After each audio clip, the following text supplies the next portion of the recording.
Debra Hartmann likes to play games. Come on. She was sexy. She was hot, attractive, every man's dream. Debra had men under a spell, just the way that she looked at them. It was really something else. She toys with men like puppets. She was a professional at getting men to do what she wanted them to do, and she knew how to do it. And when she sets her sights on a win, she'll stop at nothing to take home the prize. Every guy that she touched, she poisoned.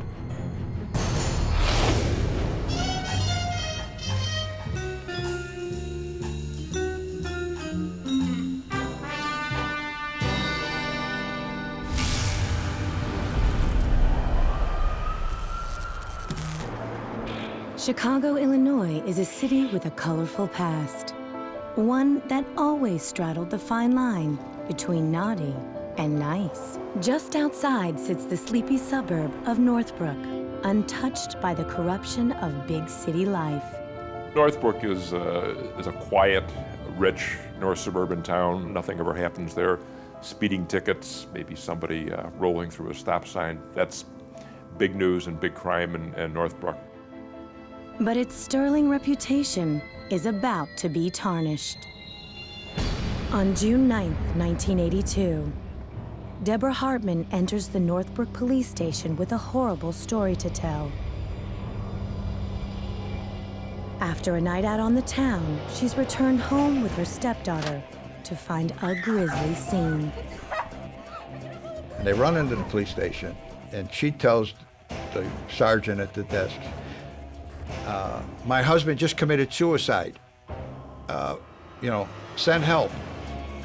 But when police respond, they find her husband Werner's suicide seems very suspicious.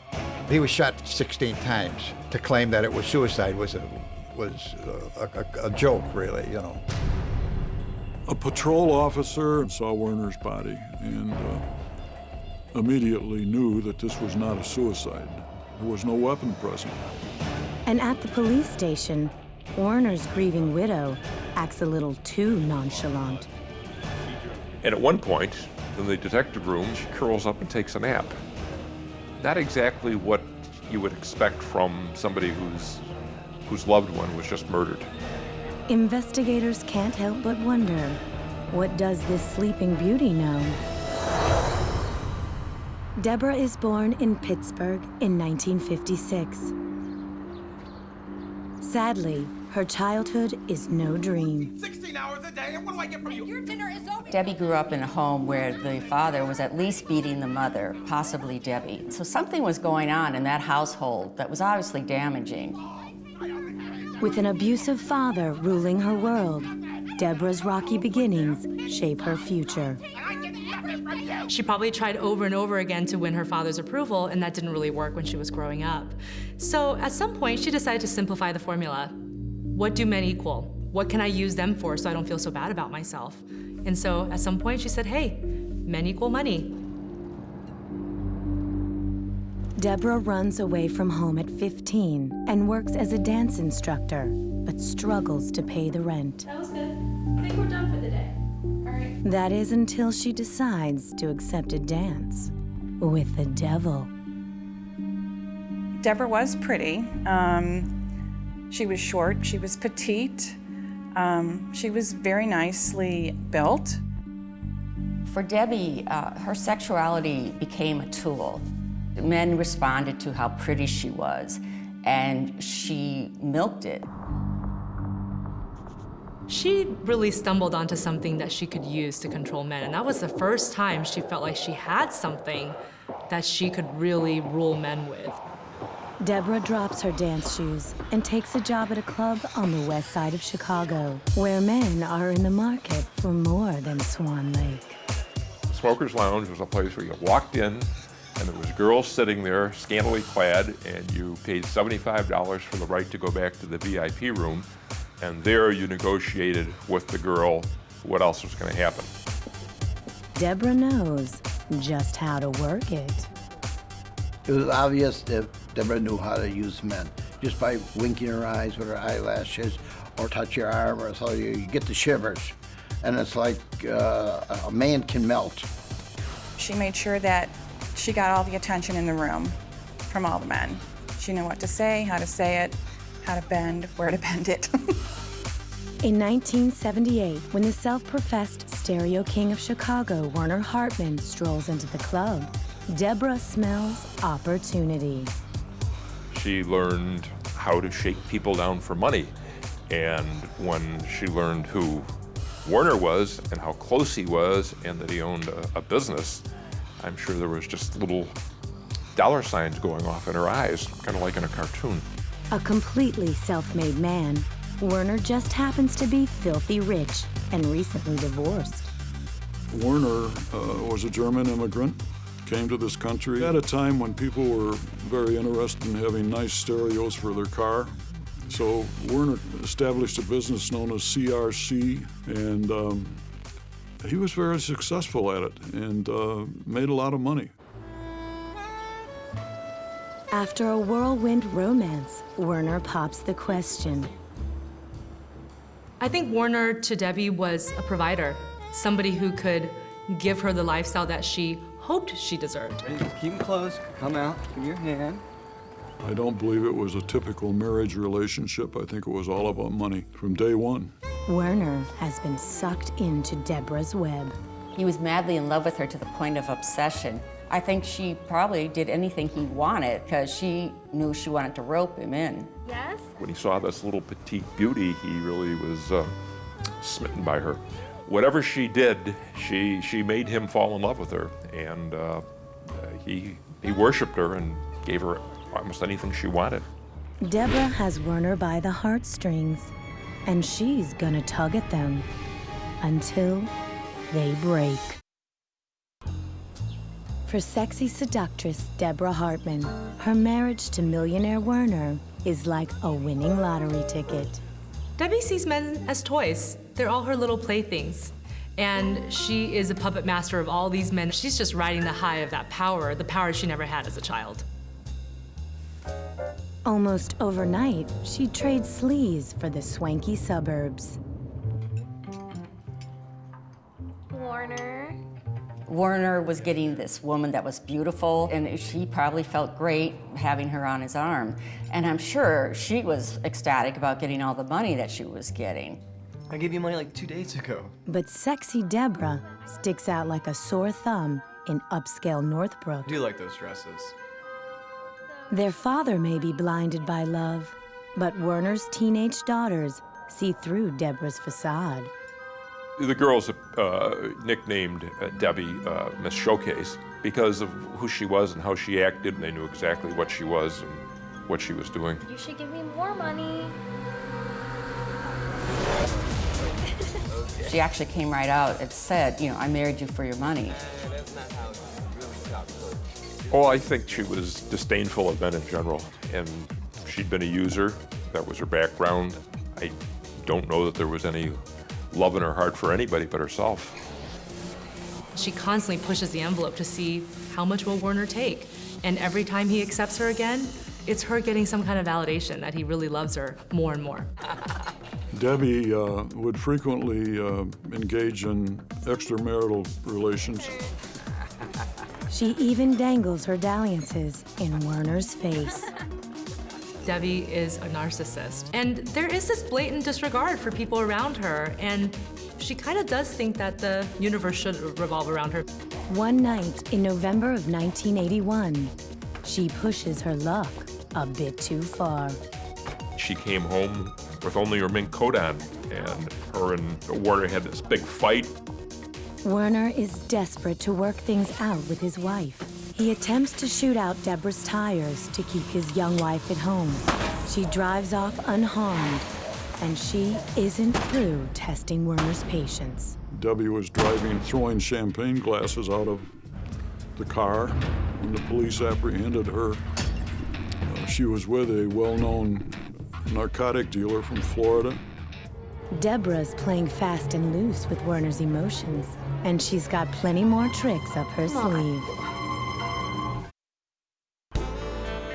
By November of 1981, stereo king Werner Hartmann's marriage to his wife Debra is on life support. Still, she has no qualms about flaunting a new affair with a younger man named Michael Johnston, whom she meets at Werner's store. How are you? Werner must have felt his masculinity completely insulted at that point. She brought him onto his turf, and she let his employees see it. He was now being publicly humiliated in front of the people who worked for him. It's practically a nail in the coffin. Werner knew about the relationship because they flaunted it in front of him right openly and made no secret about it. It was an open and notorious affair that she was carrying on. Seeing his wife with another man takes its toll. Werner was really abused by Debbie, emotionally very manipulated, but a switch went off and he said, you know what, I deserve better than this. Werner breaks the news to Debra that he wants to end the marriage. She doesn't take it lying down. When Werner started talking about divorce, Debbie started thinking about what she usually was thinking about, that's money, and what she was going to get out of it. In January 1982, Debra moves out of Northbrook and in with Michael. Together, the sexy couple paints the town red. Debra's still spending Werner's fortune and bleeding him dry. I think when Werner looked at those books, he finally realized that he had spent every penny on his wife's extravagant lifestyle. Werner is broken and bankrupt. All he has left to protect are his 2 life insurance policies. When Debbie and Werner got married, he took out a life insurance policy and named her as a beneficiary. And it was a substantial amount of money she would get if he died. Werner meets with his insurance agent to make sure that Debra won't ever get her hands on that money. I gotta change my beneficiaries. Deborah's killing me. I think the total on all the insurance policies came to about $800,000. So if in case something should happen, God forbid, I don't want Debra having any money. Gotcha. If certain conditions are met at the time of death, then the policy pays double. I want to go to my daughter's. So is there something you could do to change that? One of the conditions in Werner's policy was if he was murdered. Werner cuts Debra out of his insurance policy to protect his family's future. Now he needs to cut Debra out of his life to protect himself. But on June 8, 1982, Debra meets Werner at home and says she is eager to settle their divorce amicably. There's Debbie sweet-talking him and basically doing what Debbie did so well, and that's beguiling a fella who can be beguiled. And she talks to him, she assuages whatever doubts he has, and apparently he felt good as he went off to the shower. They agree to meet later, and Debra leaves. Werner doesn't know it, but this will be the last shower he will ever take. On June 9, 1982, the early morning quiet in the suburb of Northbrook is interrupted by the screams of Werner Hartmann's daughter when she discovers her father's bullet-ridden body. Tell them what happened. Without any real evidence or leads, the case goes cold. But contrary to Werner Hartmann's last wishes, his wife, not his 2 daughters, is the recipient of his life insurance policies.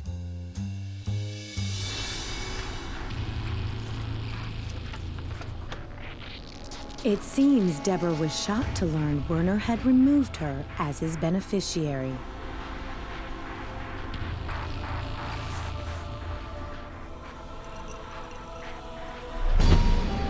So she paid her own visit to his insurance agent back in January of 1982. Call me Debbie.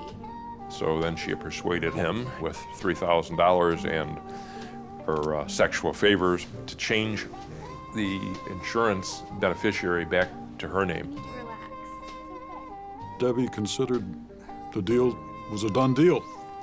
She had her insurance policy. She was the beneficiary. She was going to get the money. But Debra would only get the insurance money in the event of Werner's untimely demise. Sure sounds like a motive. And her plan pays off big.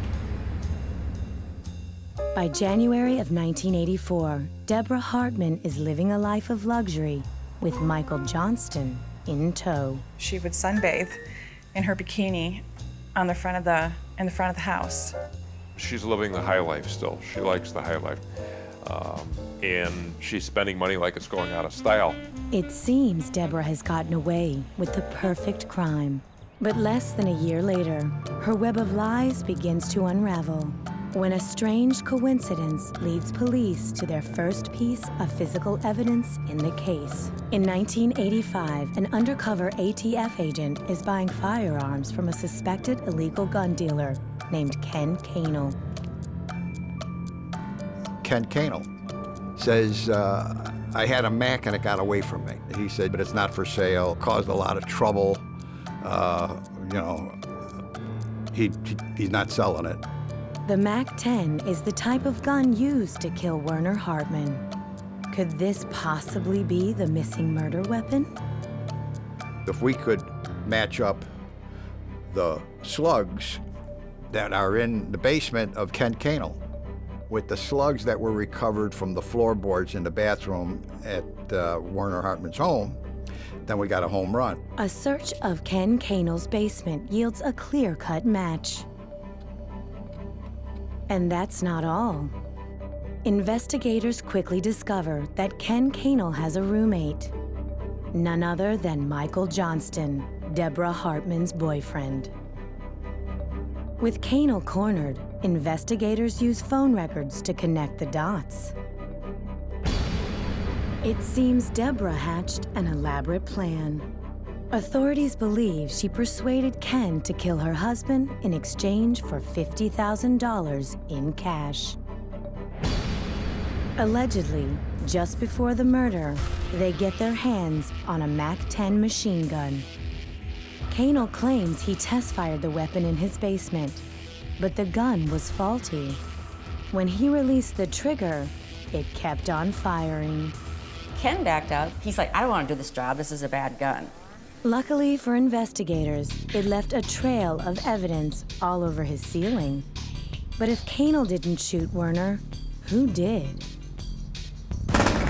Investigators believe Debra came up with an alternate plan, and Werner became suspicious. Existed, which is what I... When Werner found Debbie on the phone, they were plotting Werner's death, trying to decide how to do it and get away with it. At least in my head, it'll be like...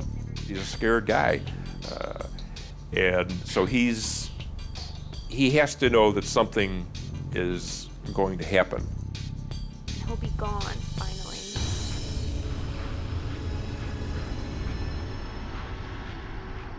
When Debra left the house on that fateful night, police believe she set the stage for her own alibi. At 9:30 p.m., Debra arrives at a nearby restaurant to meet Werner's daughter and ex-wife for pizza. Pizza, we should go out clubbing for a little bit, have some... The three of them dine and then dance until 4:30 a.m. Debbie created this alibi and wanted to be somewhere with plenty of witnesses to attest to the fact that she was not back at the house murdering Werner. Werner was murdered between 10 and 11 p.m.